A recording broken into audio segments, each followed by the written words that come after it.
Tres hombres escribirán la historia argentina de la segunda mitad del siglo XIX. Urquiza, Mitre y Sarmiento. Aliados y enemigos van a sucederse en la cúspide del poder, alternando amores y odios, pactos y traiciones. ¡Canalla, traidor de mierda! General. Juntos derrotaron a Rosas aquella agitada madrugada de Caseros, ¿se acuerdan? Pero no tardarían en enfrentarse. Urquiza toma el poder de la Confederación e impulsa una constitución de tipo federal. Mitre y Sarmiento van a oponerse desde Buenos Aires a aquel proyecto, con tanta intransigencia que terminarán por fracturar la Argentina. Pero entonces Buenos Aires queda separada del país. Claro. Es una locura total. ¿Una locura, dice usted? Buenos Aires fue humillada por el tirano de Urquiza. ¿A usted le parece que Buenos Aires tenga solamente 2 diputados y que encima uno de ellos sea del Carril, un provinciano? Usted es un loco, un borracho. Después de la batalla de Cepeda y Pavón, será Mitre el que gobierne el país. Fundará el Estado argentino, eliminará a los últimos caudillos y enfrentará al Paraguay en una guerra oscura e impiedosa. Mucha sangre corrió ya. Yo soy quien decide cuánta sangre es suficiente. Todo con el apoyo de Sarmiento y el silencio cómplice de Urquiza. Urquiza va a incrementar su inmensa fortuna, transformándose en el principal proveedor de las fuerzas aliadas. Luego será el turno de la presidencia de Sarmiento. Para evitar que mientras los elementos de civilización se acumulan en las costas, lo restante del país sea entregado a la barbarie.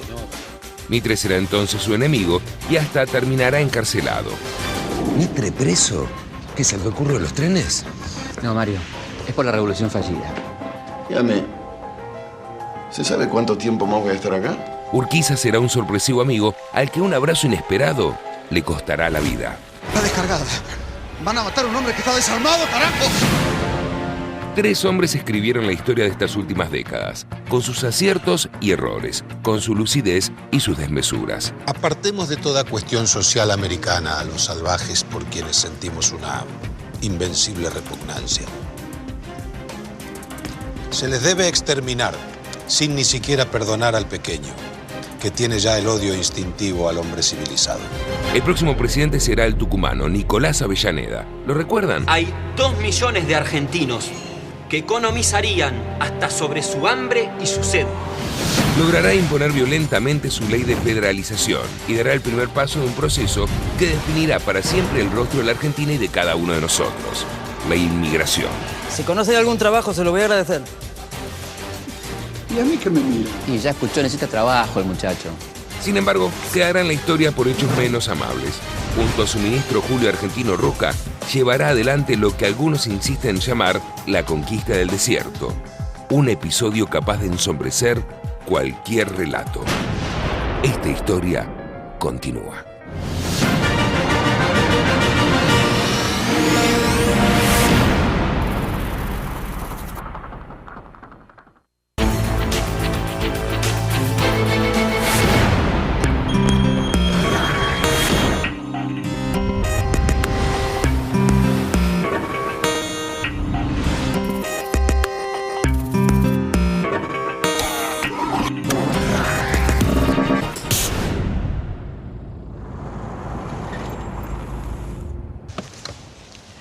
¿Alguna vez te pusiste a pensar en la frase conquista del desierto?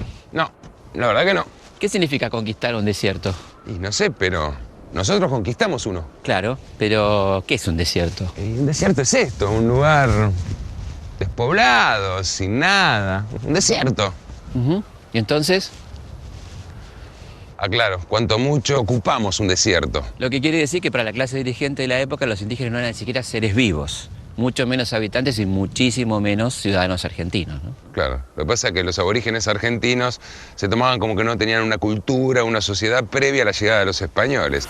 Cuando llegaron los españoles, había en territorio argentino 18 culturas originarias. Algunas, como los comechingones, hacía 8.000 años que pisaban esta tierra.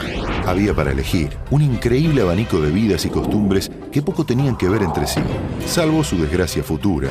Los que comían los piñones de las araucarias, como los pehuenches, o carne humana, especialmente de sus prisioneros de guerra, como los chiriguanos, nómades, como los charrúas, o sedentarios como los anavirones, trabajadores del metal como los amahuacas, o tomadores de alucinógenos para conectarse con lo sagrado, como los atacames. 400.000 indígenas, que hacia 1810 habían sido reducidos a 250.000, menos del 40% de la población. El gobierno revolucionario tuvo una política de integración con el indio, pero todo cambiaría a partir de 1820. El Estado argentino comenzaría una campaña sistemática de aniquilamiento que llevaría casi 80 años.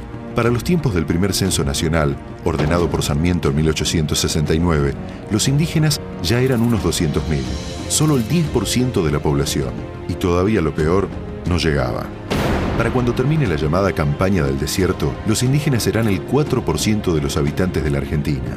A esto es lo que algunos llaman civilización. Felipe, ¿cómo comenzó toda esa locura de la conquista del desierto? Y bueno, cuando empezaron a morir los fraguadores revolucionarios de 1810, ¿no? Por aquellos años se hablaba de igualdad, de reivindicar los derechos usurpados durante tanto tiempo. Inclusive un párrafo del himno, aprobado por la Asamblea del 13, reivindica a los pueblos originarios. Se conmueven del Inca las tumbas y en sus huesos revive el ardor. Los que ven renovando a sus hijos de la patria el antiguo esplendor. Me parece que de esa estrofa no quedaron ni los huesos, ¿no? Sí, desgraciadamente, ¿no?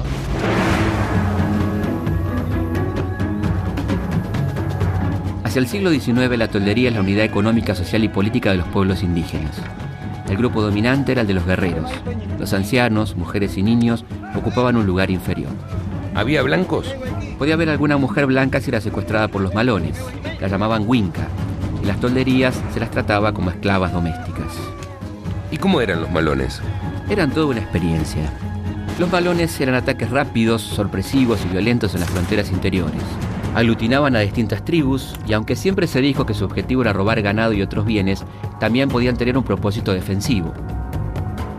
Todo empezó a cambiar con la aparición del saladero. La burguesía criolla empezó a necesitar sal y pasturas para el ganado, ¿no es cierto? Claro, entonces se le hizo la noche a los indios que tenían todo el lugar. Y sí, claramente. ¿Te acordás que en 1826, durante la presidencia de Rivadavia, la tierra pública queda hipotecada en garantía del empréstito? Sí, claro. Que se dicta una ley de enfiteusis, que quiere decir algo así como alquiler, ¿no es cierto? Por el cual se ponían arriendo pequeñas porciones de tierra. Así que... Y así que 538 propietarios se hicieron dueños de 9 millones de hectáreas, ¿no? Sí, y me imagino que esa ley no contemplaba a los nativos del lugar. Sí los contemplaba. Contemplaba que había que controlarlos para que no reclamaran las tierras que les habían robado. Por eso contrataron un mercenario prusiano, un tal Federico Rauch. Después de muchas matanzas de indios, en el combate de las Vizcacheras, su ejército es derrotado por el cacique Ranquel Arbolito, quien lo pasa de huello. Pero al morir Rauch, los 30.000 kilómetros cuadrados de pampas que poseía Buenos Aires se habían transformado en más de 100.000. Y después que el cacique Arbolito lo liquida Rauch, ¿qué pasó? Bueno, las hostilidades van en aumento y entre 1833 y 1834 Rosa emprende una campaña al desierto financiada por los estancieros bonaerenses. Muy preocupados por proteger sus tierras de la amenaza que representaban los legítimos dueños. El saldo de las incursiones rosistas dejaría bastante conformes a sus amigos hacendados.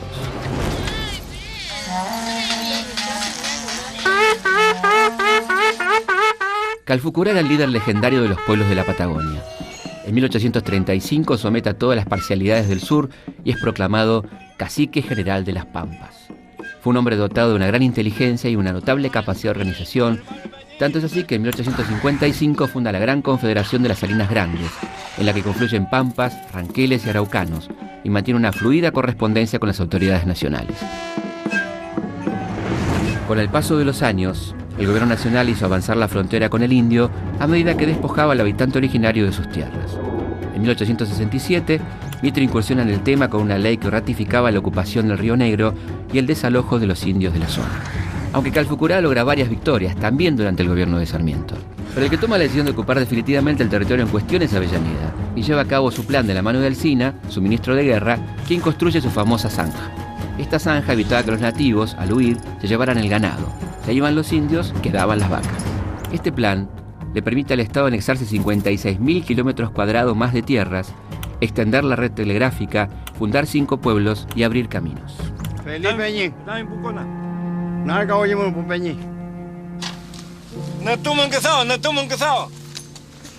Calfucurá fue derrotado en 1872 y morirá el año siguiente con casi 100 años de edad.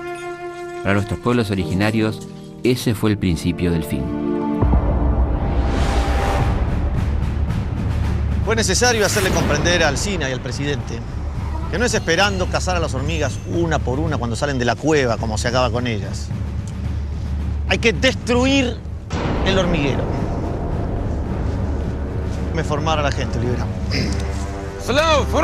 Alsina muere el 29 de diciembre de 1877 sin concluir con su plan. Pero cuando Roca lo reemplaza en la cartera de guerra, viene con nuevas ideas y se va a hacer cargo de uno de los más grandes negocios de nuestra historia. Y de los más sucios. Descanso. El plan de acción es así. Estamos acá. En 4 horas de marcha hacia el sur vamos a llegar a la ribera del Río Negro, frente a la isla de Choel.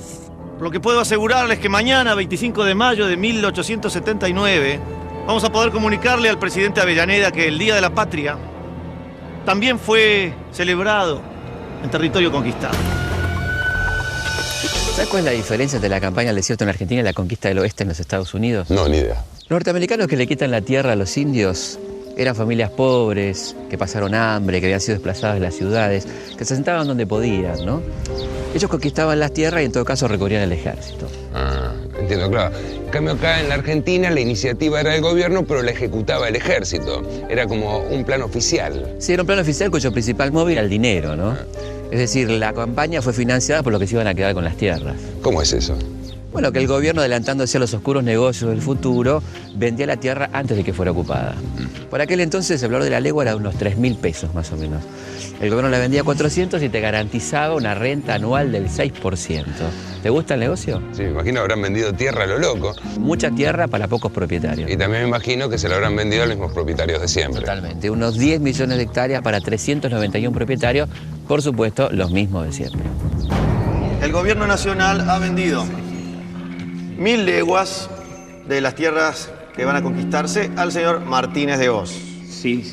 ¿Qué les parece? Papá va a estar encantado. Ya le sin lugar a duda, doctor. El señor Luro ha solicitado los territorios por encima del río Colorado. ¿Ah, sí?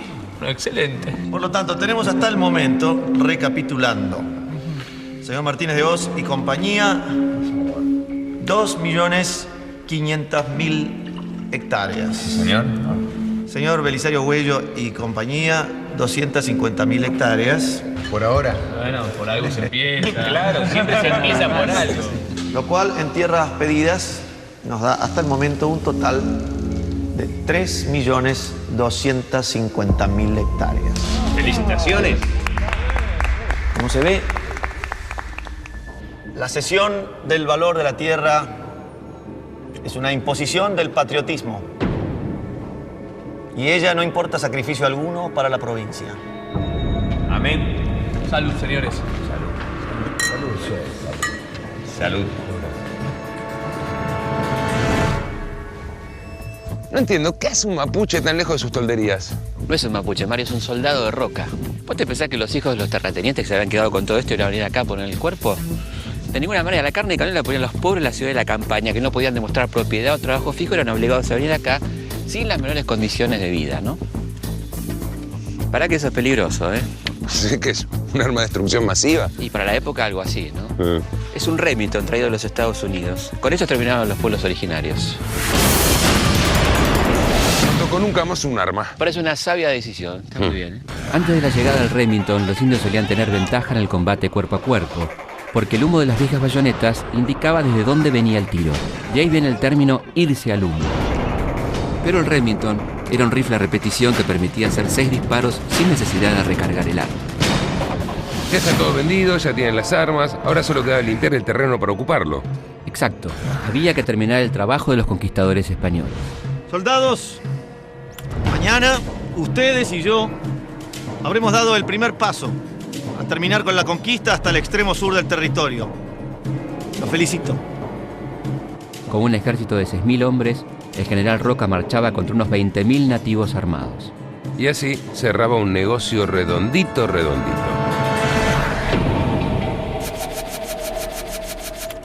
El plan de Roca se realizaría en 2 etapas.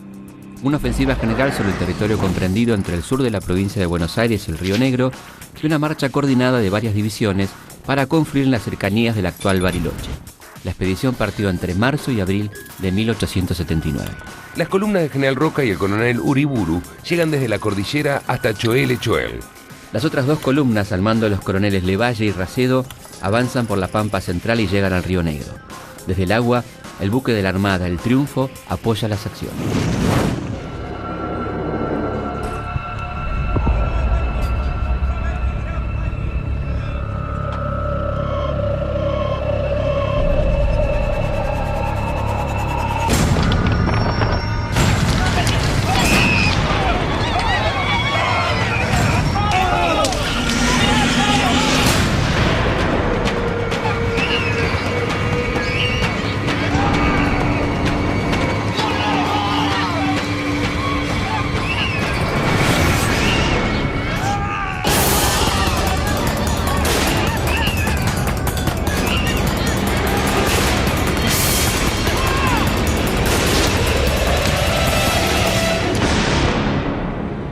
Para el 11 de junio de 1879, en la confluencia de los ríos Limay y Neuquén, todo había terminado.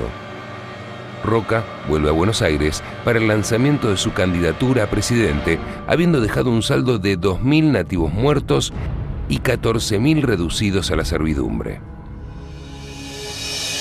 Después de esta matanza, ¿qué hicieron con los indios? Fueron llevados caminando 1.400 kilómetros hasta los puertos de Carmen del Patagones y Bahía Blanca, y de ahí en barco a Buenos Aires, donde hombres, mujeres y niños fueron obligados a desfilar encadenados. Está bien, pero a toda esta gente, ¿dónde metían todos estos prisioneros? Casi 14.000 personas. Y se montó un campo de concentración en la isla Martín García. Otra bonita tradición que comenzaba. Sí, claro.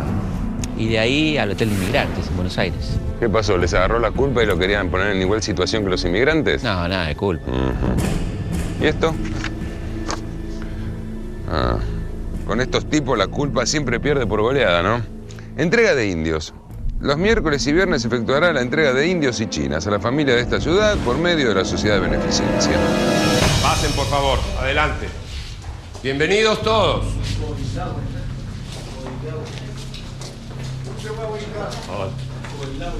Bienvenidos.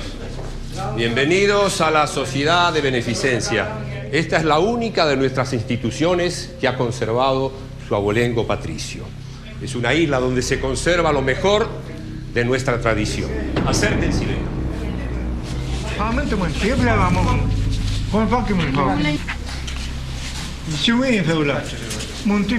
¿Cómo te llamas? No te entiende, habla otra lengua. Sí que me va a entender. Cuando quieren, entienden. ¿Cuál es tu nombre? ¿Cuál es tu nombre? San Miguel.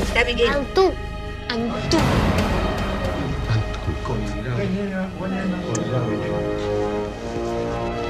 Quiero este.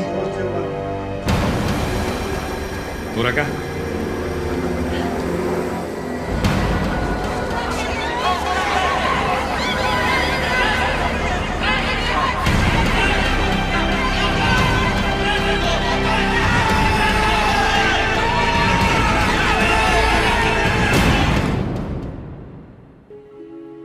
Durante casi 5 años, los indígenas sobrevivientes siguieron dando pelea en la frontera, al mando del cacique Sayhueque, de Follel e Inacayal.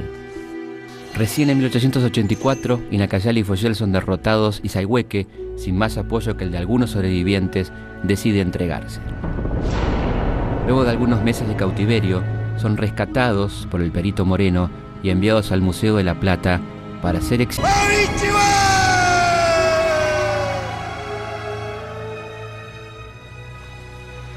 Los conquistadores no se iban a conformar con eliminar físicamente a los que ellos denominaban salvajes. Había que terminar con su cultura y su forma de ver el mundo, ¿no? ¿Por qué decís esto? Bueno, porque los sentenses originales se habían bautizado con nombres poéticos a lugares geográficos. Esta maravilla de la naturaleza, que en idioma original se llamaba Jame, que quiere decir descanso del horizonte. Ahora se llama Monseñor Fagnano. ¿Quién era Fagnano? Un cura. Un cura. De una misión evangelizadora de acá de Río Grande, Tierra del Fuego, que cuando se enteró que Roca había terminado la conquista, dijo: por fin los indios van a tener trabajo y religión. Dios mío. Finalizada la mal llamada conquista del desierto, más de 40 millones de hectáreas van a parar a las manos de 1.843 terratenientes. 4,5 millones de hectáreas son otorgadas a los altos oficiales de la campaña. Y para los pobres soldados que se jugaron la vida, no hubo nada, por supuesto. Hemos sellado con sangre y hemos fundido con el sable, de una vez y para siempre, esta nacionalidad argentina, que se está formando a costa de la sangre y el sudor de esta generación y de generaciones futuras. Señores, salud. Una ley especial del Congreso premia a Roca con 15.000 hectáreas más. A los nativos que quedan les tocan 120 kilómetros de tierras en zonas aisladas y estériles. Vení que te toca hablar de la presidencia de Roca. Sí. Ah, está ocupada nuestra mesa. Vamos a la otra, Felipe. Bueno, vamos, está bien. Pero lo único que yo sé de ese muchacho es que fue militar. Bueno, es que fue militar toda su vida, ¿no? Nació en Tucumán, le hicieron una familia militar. De joven tuvo que interrumpir sus estudios para luchar con la Confederación contra Buenos Aires y bueno, después no paró nunca, ¿no? Peleó en Cepeda, en Pavón, en la Guerra del Paraguay. Participó en campañas contra los últimos caudillos y, como ya sabés, aplastó la sublevación de Tejedor y libró la campaña del desierto. Todo bien, pero ¿cuándo asume como presidente? Y en octubre de 1880. Y escuchá lo que dijo en su discurso de Asunción. Al tomar a mi cargo la administración del país, dos preocupaciones principalmente me dominan sobre todas las demás: el ejército y las vías de comunicación.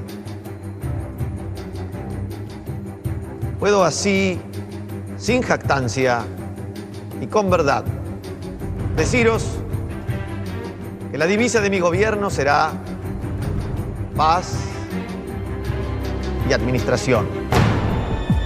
Roca crea el registro civil, que se encargará de confeccionar la documentación sobre nacimientos y defunciones, tarea que hasta ese momento llevaba a cabo la Iglesia. La medida le va a reportar dos beneficios: poder político al confeccionar los únicos padrones electorales existentes y poder económico por la recaudación obtenida por brindar ese servicio.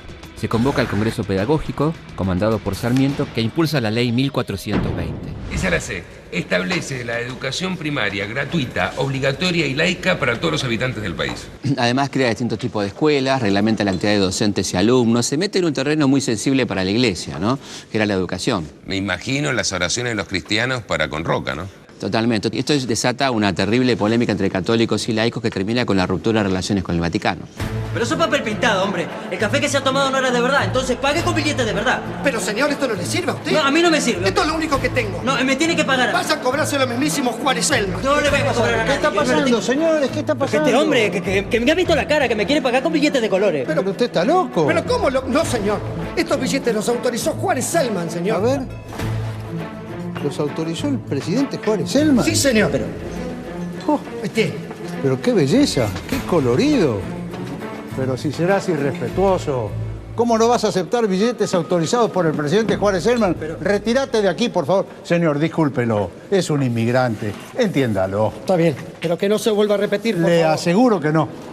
Permiso. Vuelva cuando quiera, ¿eh? ¿Qué pasó? Nada, que este hombre que me ha querido pagar el café con esto, mire. ¿Qué hago yo con esto? Banco de la Provincia de Buenos Aires, Banco Provincial de Catamarca. Pero esto es peor que los patacones Serie B. ¿Qué es esto, Felipe? Después te explico. Durante la presidencia de Roca se consolida el partido que va a tener más éxito en los próximos años. El PAN. ¿El PAN? ¿Plan Alimentario Nacional? No. Partido Autonomista Nacional. El PAN va a recurrir a todos los métodos para mantenerse en el poder. Fraude electoral, presiones militares, intervenciones federales, manejo discrecional de los fondos, ¿no? ¿Y quién sucede a Roca? Miguel Juárez Selman, concuñado de Roca, es gobernador de Córdoba y ferviente partidario del liberalismo económico. ¿Otro más? Otro más. Tiene algunas frases muy reveladoras. No creo en el sufragio universal. Consultar al pueblo siempre es errar, señores. El pueblo tiene opiniones turbias. Absolutamente, por supuesto.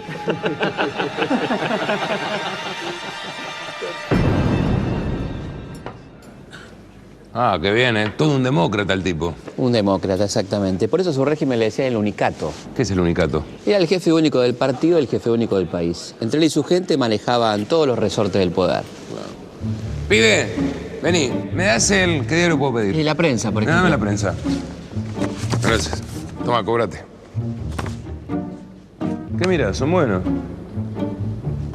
Qué desconfiada la gente del siglo XIX. Sí, también, Mario. Jefe único de un partido, jefe único del Estado, centralizar la administración en su persona y disponiendo en su doble carácter de la unanimidad del Congreso, el pueblo tiene que esperarlo todo de lo que quiera y piense el presidente de la República. ¡Qué peligro! ¡Qué parecido a lo que hicieron los últimos presidentes argentinos! Mucho más de lo que vos te crees, Mario. Por aquella época se empiezan a complementar los negocios privados y los negocios públicos, ¿no? Funcionarios y políticos participan de los negocios y ricos empresarios se meten en política. Me suena. Estos grupos formados por empresarios, intermediarios, gestores, participan de cada compra, cada venta, cada licitación, haciendo grandes negocios a costa del Estado, por supuesto, sin preocuparse por pagar impuestos, ¿no? ¿Por qué me huelo que esto va a terminar para problemas? Y tenemos el olfato, ¿eh? Porque esto va a terminar en una de las peores crisis de la historia argentina, la crisis del 90. En 1887 se promulga la Ley de Bancos Garantidos, que le permite a cualquier banco emitir billetes con la condición de realizar un depósito en oro en el Tesoro Nacional, por el cual recibe una cantidad de bonos públicos que sirven de respaldo para los billetes emitidos. La idea era tener la suficiente cantidad de oro para hacer frente a los pagos de la deuda externa. Pero la medida dio lugar a una gran fiebre especulativa, porque muchos bancos, que no disponían de oro, comenzaron a vender bonos propios en el exterior para obtenerlo y poder emitir sus billetes. Es decir que, mientras el gobierno recibía oro del sistema bancario para pagar la deuda externa, los bancos se endeudaban en el exterior, aumentando la deuda externa aún más. Ahorristas intentan extraer sus depósitos de los bancos garantidos que presentan quiebras fraudulentas. Las acciones bursátiles comienzan a caer estrepitosamente y el gobierno se declara en cesación de pagos. Ya no puede afrontar la deuda externa. Bueno, basta. ¿Qué quilombo que es esto? Es igualito a lo que pasó en el 2001. Sí, la verdad que se parecen las dos crisis.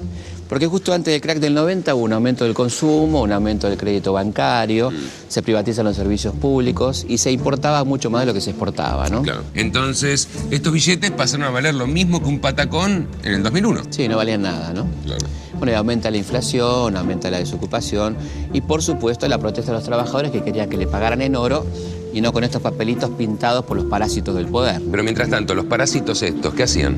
Bueno, inventaban un país que no existía, un país que estaba lejos, muy lejos, ¿no? Para conmemorar el centenario de la Revolución Francesa, se llevó a cabo en París una exposición universal con stands de varios países del mundo. De acuerdo a la importancia del evento, los franceses decidieron construir la Torre Eiffel. A pesar del difícil momento que atravesaba el país, el gobierno argentino decidió participar con un stand de 1.600 metros cuadrados. A diferencia de los demás stands latinoamericanos, en el galardonado sitio argentino no hay ni rastros de la cultura aborigen nativa. Al terminar la exposición, la estructura de hierro de 890 toneladas fueron transportados a Buenos Aires en un barco que partió del puerto inglés de Liverpool. En 1893, la estructura se ubicó en la parte superior de lo que hoy es la Plaza San Martín. Tras los festejos del centenario de 1910, el pabellón fue ocupado por el Museo de Bellas Artes hasta 1932, cuando lo mandaron a desguace.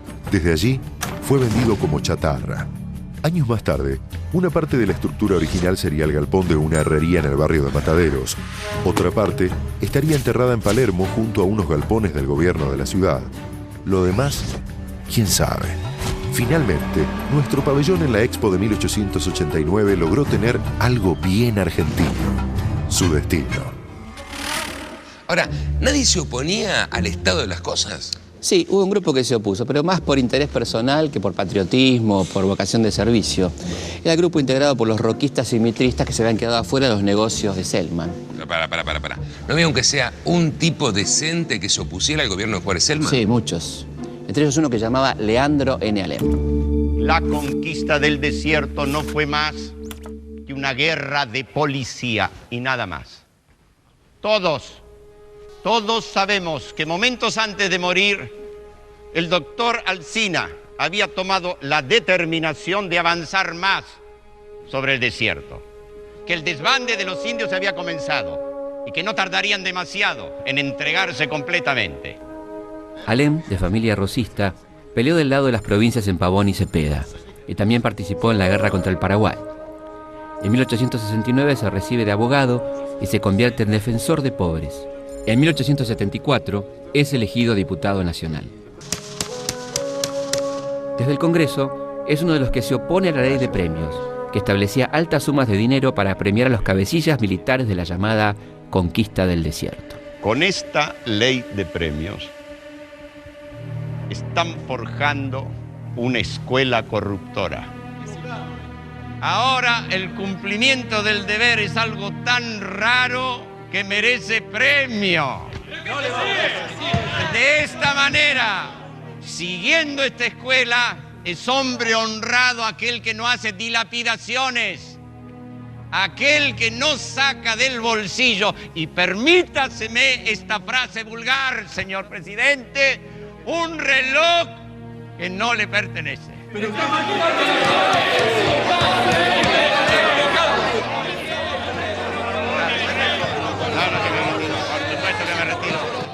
Para oponerse a Juárez Celman, en 1889, Bartolomé Mitre es uno de los creadores de la Unión Cívica.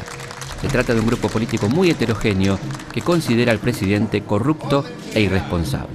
Falseado el voto público y cerrado por el fraude en los comicios electorales. El pueblo está excluido de la vida pública, expulsado del terreno de la Constitución. Solo le ha quedado el derecho de reunión y a su ejercicio apelo para hacer actos de presencia y de conciencia. Pero la Unión Cívica tendrá otro gran referente, Leandro Alem. Con él, la Unión Cívica denuncia a los negociados, habla de revolución para derribar al régimen ilegítimo, reclama decencia, sufragio libre y algo tan elemental como que se cumpla con lo establecido en la Constitución Nacional. ¿Quiénes son estos sabios economistas? Muy sabios en la economía privada para enriquecerse ellos.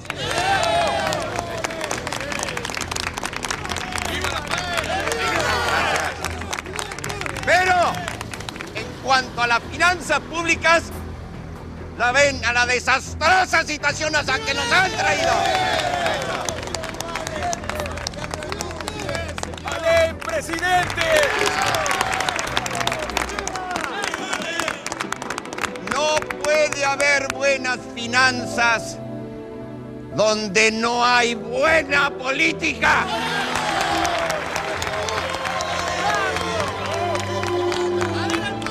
Gracias. No puede haber buena política si no se respetan los derechos. Para que haya buena política, hay que defender las industrias útiles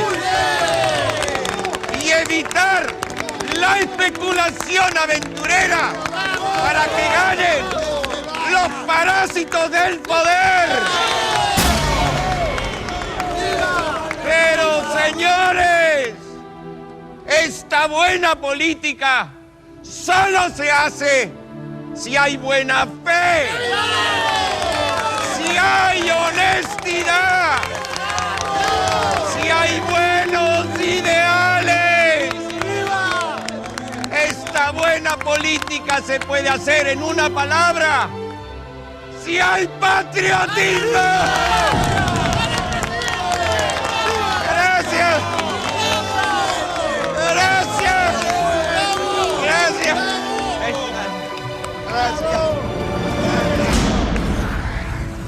Y reapareció Mitre, ya estamos todos. Y sí.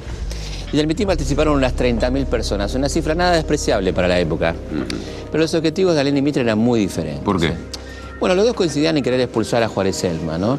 Pero mientras Alem quería pureza administrativa y libertad de sufragio, Mitre... Se sublevan 2 regimientos del cuartel de la Recoleta al mando del general Manuel Campos. A las 7 ya llegaron al cuartel del Parque todos los amotinados, entre ellos Marcelo T. de Alvear, Aristóbulo del Valle, Juan B. Justo, Lisandro de la Torre, Hipólito Yrigoyen, que sería presidente, y José Félix Uriburu, que lo derrocaría en 1930. A las 13 marchan desde Retiro las fuerzas represoras compuestas por 800 hombres al mando del general Nicolás Lavalle. A las 15 Comienzan los combates. A las 8 del domingo 27, los combates recrudecen. Se llevan a cabo en 40 manzanas de la ciudad. Francotiradores disparan desde los techos. Los cadáveres esparcidos por las calles serán llevados desde allí directamente a la Chacarita. A las primeras horas del lunes 28, entra al cuartel una comisión mediadora integrada por Eduardo Madero, Eugenio Torkins, Benjamín Victorica y Luisa Espeña. Se pacta un armisticio provisional. Sin embargo, los rebeldes no logran comunicarse con la escuadra revolucionaria que está fondeada a 3 kilómetros del puerto y los buques comienzan a bombardear la ciudad.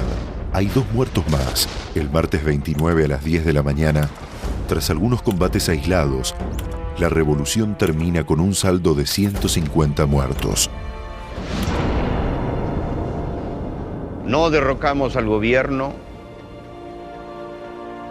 para derrocar hombres y sustituirlos en el mando. Lo derrocamos para devolverlo al pueblo, a fin de que el pueblo pueda reconstituirlo sobre la base de la dignidad nacional. Entiendo. ¿Por qué fracasa la revolución si Alem lo tenía todo tan bien armadito? Otro decisivo parece ser la actitud del general Campos, ¿no? Que toma una actitud defensiva permitiendo al gobierno recuperar la situación.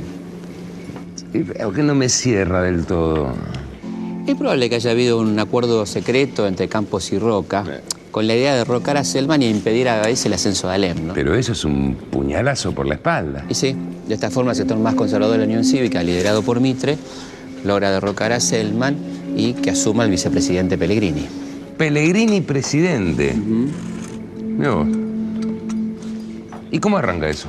Bueno, poniendo condiciones. Pide que un grupo de estancieros, banqueros y comerciantes junten 15 millones de pesos para hacer frente a los compromisos externos.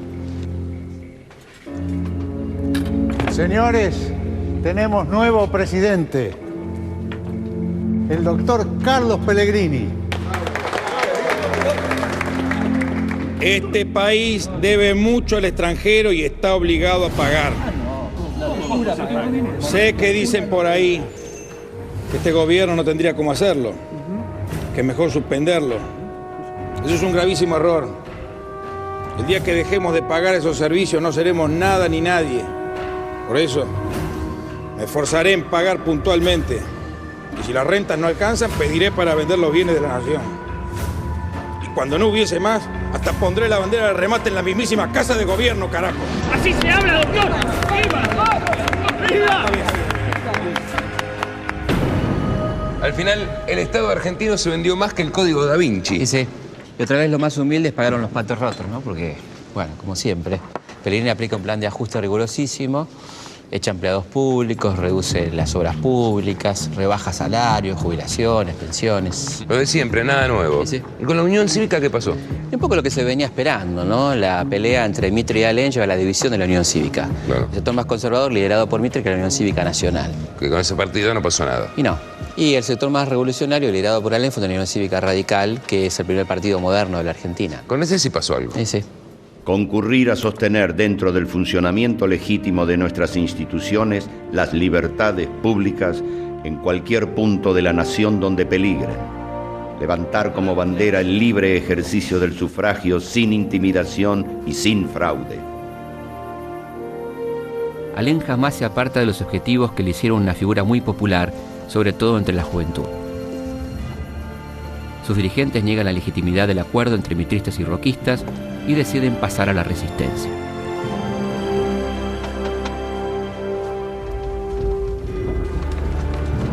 Entre 1891 y 1893 hay un duro debate en la Unión Cívica Radical. Un sector dice que mientras haya fraude no hay que participar de las elecciones y otro dice que no hay que abandonar la lucha electoral, ¿no? En 1892, con un fraude monumental, gana las elecciones Luisa Espeña. Por supuesto, candidato de Mitre y Roca. Un dúo temible. Sí. Enojados con sus pares y con sus finanzas totalmente invertidas en la causa, en 1893, Alem decide levantarse contra el régimen de Sáenz Peña. Esta vez, la revuelta radical encenderá focos en todo el país. En Rosario, el movimiento es dirigido por Lisandro de la Torre, quien con varios hombres armados toman la jefatura de policía y logran que la ciudad caiga en manos de los rebeldes. La rebelión se extiende a Santa Fe, donde expulsan a tiros a los roquistas y asumen el gobierno de la provincia. En Buenos Aires, la revolución es dirigida por Hipólito Yrigoyen, sobrino y mano derecha de Alem. Los rebeldes lo nombran gobernador de la provincia, pero este rechaza el puesto.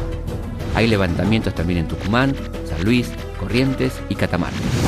Los radicales levantándose en armas haciendo revoluciones. ¿Quién te ha visto y quién te ve? Fue así. Los hechos toman una magnitud nunca imaginada por los dueños del poder.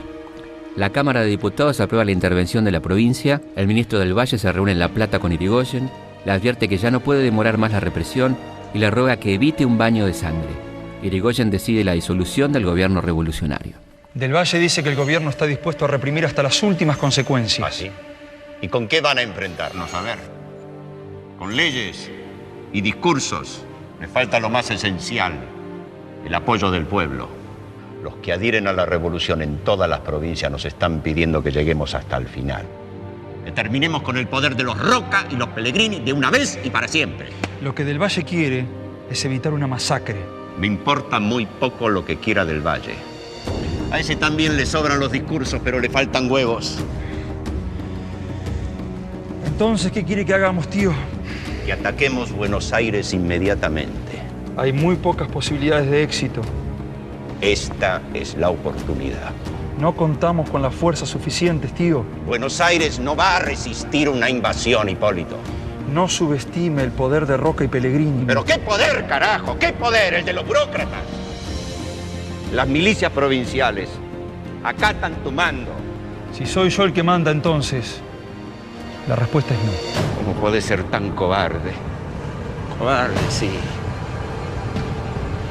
Qué momento difícil para Alem. Sí, muy bravo, ¿no? Porque la revolución es derrotada, él es detenido, e Yrigoyen tiene que exiliarse en Montevideo. ¿Qué pasa? ¿Ya no era negocio estar al lado del tío revolucionario? Bueno, Alem dice que su sobrino Yrigoyen está dispuesto a transar con cualquiera con tal de lograr sus objetivos. Yrigoyen dice que su tío Alem es intransigente y personalista. Qué solo, ¿no?, que se queda don Leandro. Mucho más de lo que vos pensás. Esta carta se la escribió un amigo en 1895. Tomá, léela. Los radicales conservadores se irán con don Bernardo de Yrigoyen. Otros radicales se harán socialistas o anarquistas. La canalla de Buenos Aires, dirigida por el pérfido traidor de mi sobrino Hipólito Yrigoyen, se irá con Roque Sáenz Peña. Y los radicales intransigentes nos iremos a la mismísima mierda. El 1 de julio de 1896, Leandro Alem, decepcionado por los fracasos políticos y asqueado por la corrupción del régimen, toma una decisión definitiva.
El 1 de julio de 1896, Leandro Alem, decepcionado por los fracasos políticos y asqueado por la corrupción del régimen, toma una decisión definitiva.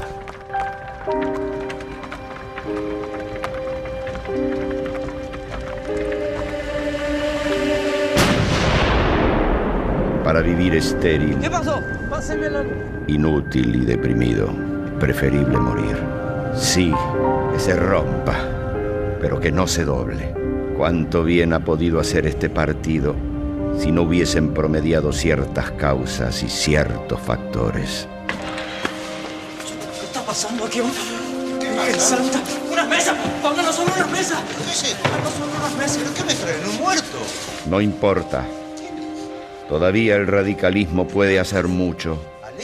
Pertenece principalmente a las nuevas generaciones.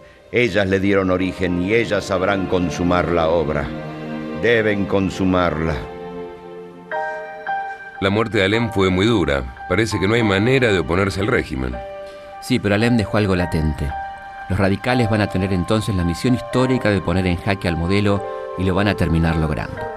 Y estas aguas, que parecen tranquilas, ya no lo van a estar tanto. Con la llegada de los inmigrantes, el poder, sin saberlo, estaba trayendo la rebelión.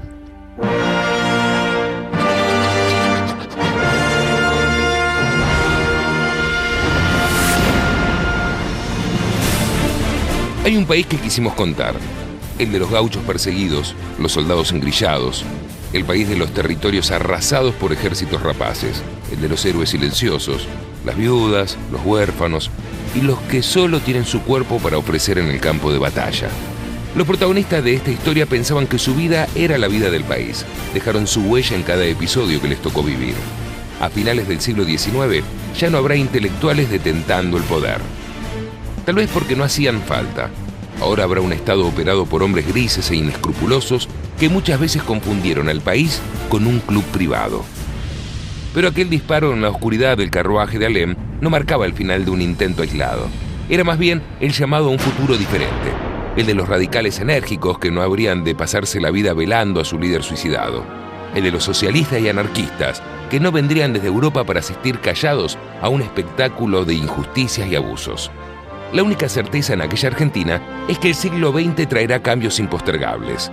El voto, las luchas sindicales, los derechos de la mujer, el avance incontenible de la participación popular y la justicia social serán muy pronto datos imposibles de ocultar.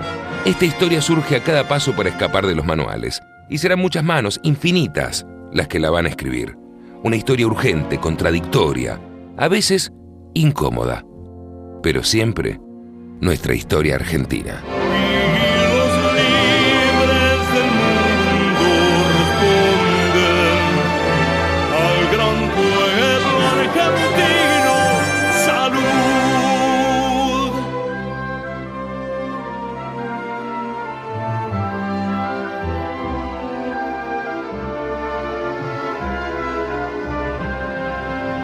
Sean eternos los laureles que supimos conseguir, que supimos conseguir,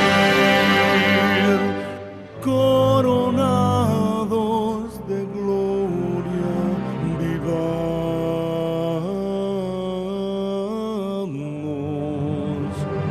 Oh, juremos con gloria morir.